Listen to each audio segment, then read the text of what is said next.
Hello friends, welcome back. और friends, 18 मार्च को 18th of March को एक वीडियो हम लोगों ने अपलोड करी थी यूट्यूबर एडवोकेट के लिए बुरी खबर, ऐसा उसका टाइटल और थंबनेल था। उसके रिगार्डिंग मैं आज फिर से कंटिन्यू बात कर रहा हूँ। आज तारीख है 21 मार्च 2025 और अभी सुबह के 9:16 हुए हैं। अभी रिसेंटली मैंने कुछ देर पहले एक नोटिस पढ़ा है जो कि शो कॉज नोटिस है, जो कि बार काउंसिल ऑफ इंडिया ने जारी किया। मतलब जो 18 मार्च को जो मैंने बताया था, यानी 17 मार्च की नोटिफिकेशन थी और 18 मार्च को जो मैंने आपको वीडियो में के थ्रू बताया, वो बात अब सच हो गई। और बीसीआई ने, बार काउंसिल ऑफ इंडिया ने, अब आर पार की एक तरीके से लड़ाई शुरू कर दी है एडवर्टीजमेंट के अगेंस्ट में। तो अब इसका नतीजा क्या होगा आप लोग कमेंट बॉक्स में जाके बता सकते हो, बट ये बड़ा अजीब सा सिचुएशन आ गया है। और इसमें इन्होंने डीएस के लीगल को नोटिस भी भेज दिया है। वो लीगल नोटिस की जो कॉपी है पीडीएफ, वो आप डाउनलोड कर सकते हो टेलीग्राम के चैनल के थ्रू हमारे। और यहाँ पर हम लोग उसके बारे में थोड़ा डिटेल से बात करेंगे, शॉर्ट में बात नहीं करेंगे, खल्लास नहीं करेंगे, उसको हम लोग डिटेल से समझेंगे कि क्या है नोटिस। तो जो लॉ प्रोफेशंस में अभी इनरोल्ड हुए हैं या अभी जो स्टूडेंट हैं, ताकि उनको पता चल सके कि नोटिस की लैंग्वेज क्या है और किस तरीके से नोटिस ड्राफ्ट भी किया जाता है। तो हर एंगल से समझेंगे और इसमें क्या क्या उन्होंने वार्निंग दे रखी है, किस तरीके से इन्होंने ड्राफ्ट करके बताया है, वो सारी चीज़ें हम लोग डील करते हैं। Let's see. तो मैं आपको लेके चलता हूँ सीधे स्क्रीन पर। देखिए, अभी हम लोग देख रहे हैं अपने स्क्रीन पर, तो ये आपके सामने मैंने रख दिया है बार काउंसिल ऑफ इंडिया का। ये आप देख सकते हैं, मैं आपको सीधे दिखा देता हूँ डेट। ये रहा डेट 20 मार्च 2025।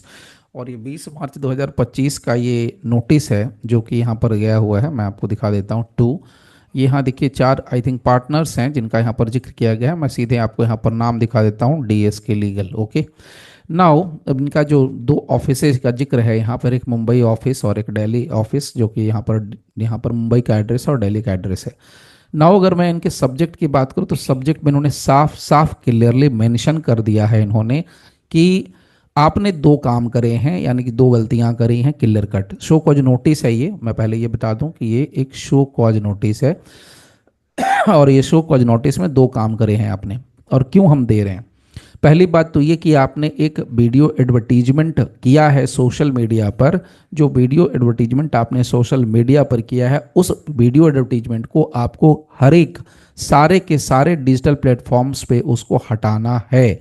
सो ये क्या करना है? Removal, immediate removal of the video advertisement from all digital platforms, number one. Number two, कि आपने एक प्रोफेशनल मिसकंडक्ट और वायोलेशन किया है rule 36 bar council of India rules का। तो दिस क्यों आपको नोटिस भेजा जा रहा है या क्यों किसी को नोटिस भेजा जा सकता है, उसके दो रीजन हो गए। पहला, प्रोफेशनल मिसकंडक्ट किया जिसकी वजह से आपने रूल 36 का वायोलेशन किया है। और दूसरा कि आपको हम ये डायरेक्शन देते हैं, ये निर्देश देते हैं कि आप जो वीडियो एडवर्टीजमेंट है आपका, वो सारे डिजिटल प्लेटफॉर्म्स पर से आपको हटाना है। ओके। अब सुनिए आगे की कहानी, यहाँ से शुरू हो रही है पूरी बात। नाउ सर्स, जब भी हम नोटिस करते हैं तो यहाँ पर सर्स लगा दिया, सर मैडम जो भी लगाना है वो। नो, इन्होंने जो काम की बात लिखी है वो मैं सीधे यहाँ पर मैंने हाईलाइट कर रखा है, तो मैं दिखा देता हूँ। इन्होंने कहा कि बार काउंसिल ऑफ इंडिया के नज़र में एक बात सामने से आई है जिसमें बॉलीवुड एक्टर मिस्टर राहुल बोस, उन्होंने एक प्रोमोशनल वीडियो एडवर्टीजमेंट किया है जिसमें आपने इस तरीके से डिपिक्ट किया। डिपिक्ट का मतलब होता है चित्रण करना, वर्णन करना। सो जहां पर आपने इस तरीके से डिपिक्ट किया है कि क्लाइंट आपके ऊपर ब्लाइंड फेथ इसीलिए करता है, यानी कि उस डीएस के लीगल के ऊपर इसलिए ब्लाइंड फेथ करता है क्योंकि आप पिछले 20 साल का एक्सपीरियंस रखते हैं लीगल फील्ड में। तो इस तरह का जो सेल्फ प्रमोशन है, ये सेल्फ प्रमोशन क्लियर वायोलेशन होता है एथिकल फॉर्म्स, जो एथिकल नॉर्म्स है जो कि लीगल प्रोफेशन को डील करता है। सो ये सीधे सीधे क्लियर कट वायोलेशन होता है ethical norms governing the legal profession, number one. Number two, अब ये बता रहे हैं सेकंड पैरा में कि बार काउंसिल ऑफ इंडिया का जो हमारा रूल्स है, बीसीआई रूल्स, उसमें हमारा पार्ट नंबर 6 है, चैप्टर नंबर 2 है और रूल नंबर 36 है। ये बहुत क्लियर कहता है और ये स्ट्रिक्टली प्रोहिबिट करता है, रोकता है एडवोकेट्स को फ्रॉम सॉलिसिटिंग वर्क ऑन और एडवर्टाइजिंग। तो यहां पर उन्होंने साफ साफ कहा कि रूल 36 जो है वो सीधे सीधे तौर पर एडवर्टाइजमेंट को रोकता है, चाहे आप डायरेक्टली करो चाहे आप इनडायरेक्टली करो, through any form of promotion, media और पर्सनल आउटरीच। आपको किसी भी तरीके से ये एडवर्टाइजमेंट अलाउड नहीं है। तो अब अलाउड है क्या, इन्होंने ये भी बताया है। अलाउड क्या है, तो अलाउड है ये यहाँ पर देखिए थर्ड पैरा में इन्होंने बताया है, यानी एक वकील जो हैं, जो इनरोल्ड एडवोकेट्स हैं, वो क्या कर सकते हैं, फर्म है वो क्या कर सकती हैं। तो उन्होंने कहा कि अगर आप प्रायर अप्रूवल लेते हैं बार काउंसिल ऑफ इंडिया से, तो प्रायर अप्रूवल के बाद आप सिर्फ क्या कर सकते हैं, वेबसाइट के थ्रू अपना क्रेडेंशियल रख सकते हैं, that's it. The only permissible, मैं लाइनों को कोट कर दे रहा हूं, the only permissible disclosure of an advocate's credential is through a website as prescribed under the schedule and only with, यहां पर और फिर लगाया only, कहते हैं only with prior approval from the bar council of India। तो पहले आपको बार काउंसिल ऑफ इंडिया से प्रायर अप्रूवल लेना होगा, उसके बाद आपको वेबसाइट पर आप अपने बारे में डिटेल्स कुछ लिख सकते हैं। अगर आप ऐसा नहीं करते हैं, कोई डेविएशन करते हैं इस प्रोविजन का, तो ये क्लियर कट वायोलेशन हो जाएगा ऑफ प्रोफेशनल कंडक्ट। यहां देखिए deemed violation of professional misconduct and attracts disciplinary action under the advocates act. तो यहां पर इन्होंने साफ साफ कहा कि एडवोकेट्स एक्ट का आप वायोलेशन करेंगे, इस प्रोविजन का अगर उल्लंघन करेंगे तो। आगे चलिए, ये तो हो गया रूल 36, एक बात हो गई रूल 36 की। अब जरा दूसरा पार्ट देखते हैं। दूसरे पार्ट में आइए, तो यहां पर इन्होंने जिक्र किया है preamble of chapter 2 part 6 of the BCI rules. इसके अलावा उसमें कहते हैं section number 49 sub section 1 clause number C, जो एडवोकेट्स एक्ट का है वो मैंडेट करता है एडवोकेट्स को कि आप अपने प्रोफेशन की डिग्निटी को मेंटेन करेंगे। भाई ये सच बात है, आज के डेट में डिग्निटी मेंटेन नहीं हो रहा है, ये फैक्ट है। लोग बैंड लगा लगा करके और यूट्यूब के प्लेटफॉर्म पे और सोशल मीडिया के प्लेटफॉर्म पे आकर के कोर्सेज बेच रहे हैं। तो ये बड़े मतलब खुद में शर्म की बात है, मुझे सच में ये बुरा लगता है। या कोई भी जो बंदा लॉ जानता है, लॉ समझता है, वो कम से कम इतना तो जानता है कि आप बैंड लगा करके कहाँ पर प्रमोशन कर सकते हैं या नहीं कर सकते, या बैंड कहाँ पर लगाया जाता है, band where band is allowed as a lawyer, as an advocate you must no.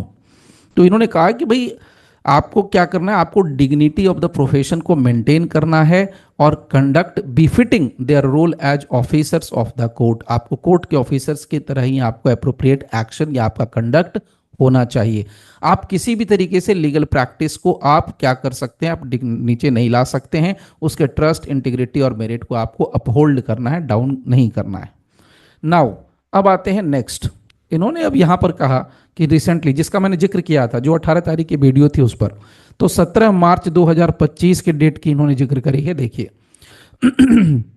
17 मार्च 2025 को इन्होंने साफ साफ कहा कि हमने दोबारा, रिट्रीट का मतलब होता है दोबारा से कहना, तो मैंने दोबारा से हमने कहा कि भाई हम स्ट्रिक्ट स्टेंस एक्शन लेंगे अनएथिकल लीगल एडवर्टीजमेंट के खिलाफ, मिसलीडिंग प्रमोशनल एक्टिविटीज के खिलाफ एंड प्रोफेशनल मिसकंडक्ट जो कि एडवोकेट्स कर रहे हैं।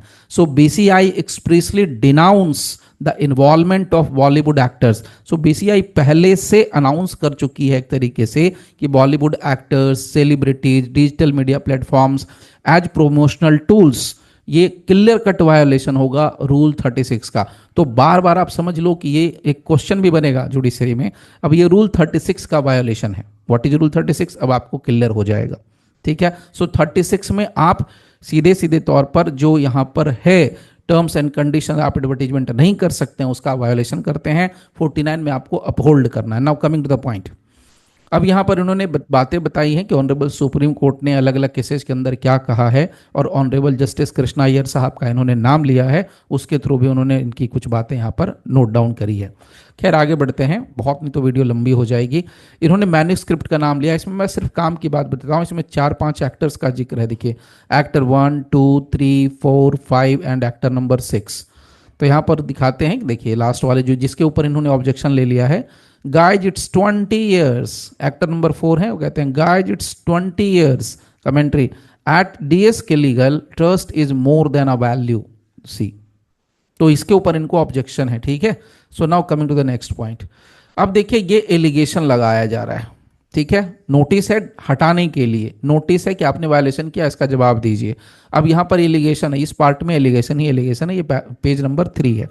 एलिगेशन में क्या कहते हैं कि भाई आप इस तरह का जो आपने प्रमोशनल जो वीडियो बनाया है, ये आपने क्या करा है, सीधे सीधे एक ब्लाइंड फेथ हो जाए, ट्रस्ट हो जाए किसको, क्लाइंट्स को, उसके लिए ये आपका एलिगेशन है। ये क्या है, मिसलीडिंग है, अनएथिकल है एज पर लीगल प्रैक्टिस।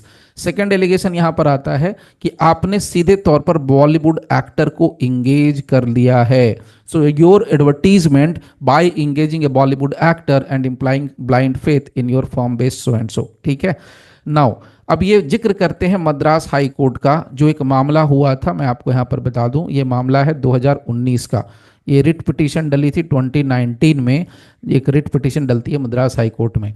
तो मद्रास हाई कोर्ट के जजमेंट के बेस पर, मद्रास हाई कोर्ट का जजमेंट क्या था वो भी थोड़ा मैं बता देता हूं, लास्ट में इन्होंने खुद कोट कर दिया है। The judgment also emphasized that promotional activities through online platform severely compromise ethical standards and professional integrity. तो इन्होंने, मतलब इनके फेवर में ही जजमेंट था, तो इसको ध्यान में रखते हुए तुरंत इन्होंने प्रेस रिलीज जारी किया था 8/7/2024 को, एक्सप्लिसिटली वार्नड एडवोकेट कि वो अनएथिकल प्रैक्टिस हटा दें। इसमें मुद्दा आप सीधे समझिए कि ये लोग क्या कर रहे थे।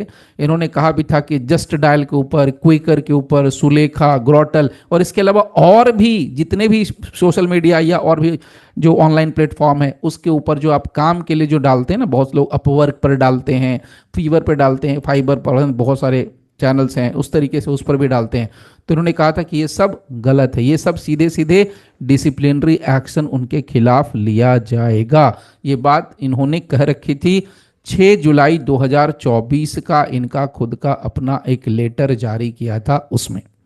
ओके, नाउ अब यहां पर आते हैं नेक्स्ट, इन्होंने फिर क्या करा है, बीसीआई ने यहां पर कहते हैं कि बीसीआई रिट्रीट करती है, दोबारा से कहती है, किनको किनको करिए जरा ध्यान से सुनना, ये बहुत इंपॉर्टेंट पैरा है, बहुत इंपॉर्टेंट पैरा है। किसको, ऑल लीगल प्रैक्टिशनर्स, ध्यान दीजिएगा, फर्म्स, जो फर्म्स है, and associations engaging in legal practice. तो जो लीगल प्रैक्टिस में क्या है, इन्वॉल्व हैं, इंगेज हैं, फर्म्स हो गए, एसोसिएशन हो गए, वो सारे के सारे इन legal practice irrespective of their structure और nomenclature are subject to the Advocates Act. भाई उसका स्ट्रक्चर और नोमेनक्लेचर से लेना देना नहीं है, बट वो इन्फॉर्म है। बट यहां पर एक बहुत शानदार क्वेश्चन निकलता है, let me tell you frankly, what do you mean by legal practice? Legal practice कहेंगे किसको, इसका जवाब भी मिलेगा आगे। ना इस पे नहीं है, मैं आपको बताऊंगा अलग से। In A K. Balaji versus Union of India 2018, ये ऑनरेबल सुप्रीम कोर्ट का जजमेंट है, जिसमें सुप्रीम कोर्ट ने भी ये बात कही थी कि practice of law in any form, किसी भी फॉर्म में अगर आप प्रैक्टिस करते हैं, चाहे आप कंसल्टेंसी करते हैं या representation, falls under the regulatory purview of the bar council of India. 2018 में कह दिया था सुप्रीम कोर्ट ने कि आप अगर किसी भी तरीके से आप करते हैं प्रैक्टिस, अब मेन मुद्दा यह कि प्रैक्टिस कहेंगे किसको, सवाल यह है। प्रैक्टिस करने के लिए ध्यान से समझिएगा, इस पॉइंट को थोड़ा मैं बता देता हूं विथ माय लिमिटेड नॉलेज, अगर आप लोगों को लगता है इस पे तो कुछ अपना कमेंट दे सकते हैं, ओपिनियन दे सकते हैं। बट अगर आप सोच के देखें तो जब कोई बंदा LLB करता है, he is not practising at all. जब कोई बंदा बार काउंसिल ऑफ इंडिया का भी जो निकलता है, AIB हमारे जमाने में तो था नहीं, बट AIB का एग्जाम पास करता है तब उसको मिलता है COP, सर्टिफिकेट ऑफ प्रैक्टिस। वो भी कब, आफ्टर इनरोलमेंट। यानी कोई पर्सन जो LLB कर चुका है, अगर वो इनरोलमेंट नहीं कराता है तो वो प्रैक्टिस नहीं कर रहा है, क्योंकि प्रैक्टिस के लिए क्या मिलता है आपको, लाइसेंस। प्रैक्टिस के लिए क्या मिलता है आपको, करना क्या पड़ता है, इनरोलमेंट। तो अगर किसी ने इनरोलमेंट कराया ही नहीं, किसी का इनरोलमेंट सस्पेंड चल रहा है या उसने इनरोलमेंट नहीं कराया है कभी, तो उसके लिए practice word I don't think so कि इस्तेमाल होना चाहिए। बट अगर कोई इनरोल्ड एडवोकेट हैं, उनका अगर उनका लाइसेंस है, वो आई कार्ड लेके घूम रहे हैं अपने सो कॉल्ड कोर्ट का या जहां पर भी वो प्रैक्टिस करते हैं वहां का इनरोलमेंट नंबर शो कर रहे हैं, तो ही इज इन प्रैक्टिस। जो मैं समझ पा रहा हूं वो यहां पर है। खैर आगे बढ़िए, यहां पर इस पैराग्राफ में पूरा लंबा चौड़ा पैराग्राफ है, तो इसमें उन्होंने कहा है नोबल प्रोफेशन के बारे में थोड़ी बात करिए, काफी लंबा हो जाएगा तो मैं थोड़ा शॉर्ट कर दे रहा हूं। नाउ इन्होंने डायरेक्शन क्या दिया है वो जरा देखिए, this paras refers to directions. Directions देना शुरू किया, कहते हैं कि आपको यहां पर हम डायरेक्शन देते हैं, यानी बार काउंसिल ऑफ इंडिया ने डीएस के लीगल को सीधे तौर पर कहा है कि आप रिमूव करें immediately unlawful advertisement from all digital platforms, सारे डिजिटल प्लेटफॉर्म पर से जो ये अनलॉफुल एडवर्टीजमेंट है including social media, video sharing websites, ये सब हटाएं और इसका हमें एक डॉक्यूमेंट्री प्रूफ दें कि हमने एडवर्टीजमेंट हटा लिया है। डीएस के लीगल को ये गया है। इसके बाद नेक्स्ट पैरा कहता है you are hereby called upon to submit a detailed written explanation. अब इनसे रिटेन एक्सप्लेनेशन डिटेल में मांग रहे हैं 10 दिनों के अंदर अंदर। Why disciplinary proceeding should not be initiated, क्यों नहीं आपके खिलाफ डिसिप्लिनरी प्रोसीडिंग शुरू की जानी चाहिए against the firm including it's partners for professional misconduct and violation of rule 36। Okay, now अब यहां पर नेक्स्ट कहते हैं, यहां पर कहा गया है you are further required to provide an undertaking. अब ये हद हो, मतलब थोड़ा आगे हो गया। अब ये अंडरटेकिंग मांग रहे हैं कि भाई भविष्य में हम ऐसी कोई हरकत नहीं करेंगे, हम किसी तरीके से कोई एडवर्टीजमेंट वगैरह नहीं करेंगे। So you are further required to provide an undertaking that no further advertisement और promotional activities in violation of rule 36 will be carried out. अगर आप ऐसा नहीं करते हैं, फेल्योर टू कंप्लाई, तो यहां पर क्या करते हैं, ये सीधे सीधे करें, सीवियर डिसिप्लिनरी प्रोसीडिंग आपके खिलाफ की जाएगी as per advocates act 1961 and which may include suspension, cancellation of licence to practise law. तो आप समझ सकते हैं कि किस लेवल की बात हो चुकी है, किस लेवल पे मामला चला गया है। अब इसका मुझे जो ऐसा लगता है कि इसका बस 2 ही उपाय है। अब नोबल प्रोफेशन तो ठीक है जो लोग इनरोल्ड हैं, but that is okay, but कुछ हद तक या कुछ लिमिट तक इनको एडवर्टीजमेंट का राइट्स मिलना चाहिए। This is my personal view, हो सकता है नहीं भी हो सकता है, this is depend on the BCI. और बाकी चीजें यहां पर ये हैं कि आप देख लीजिए कि ये शुरुआत इन्होंने कर दी है, ऐसा नहीं कि शुरुआत नहीं कर रहे हैं, ये शुरुआत कर चुके हैं। तो इस पूरे घटनाक्रम के ऊपर जो ये चल रहा है, और ये लग नहीं रहा कि एकदम अभी जल्दी में ये थमने वाला है, पता नहीं और कितने लोगों के ऊपर ये गाज गिरेगी, जो लोग बैंड पहन के और गाउन पहन करके और कोट पहन करके बाकायदा एज एन एडवोकेट आ जाते हैं किसी भी प्लेटफॉर्म के ऊपर, शायद पता नहीं कितने लोगों के ऊपर गाज गिर सकती है। तो खैर चलिए फिलहाल आगे देखते हैं, मिलते हैं फिर एक नए इन्फॉर्मेटिव वीडियो के साथ। आपका जो भी ओपिनियन है आप कमेंट बॉक्स में ज़रूर मेंशन करें ताकि पता चले कि आपकी क्या राय है। फिर उस राय को कंसीडर करते हुए फिर हम लोग एक और इन्फॉर्मेटिव वीडियो क्रिएट करेंगे। तो चलिए फिलहाल मिलते हैं नेक्स्ट वीडियो में। Okay then, thank you very much for giving your precious time. Thank you all.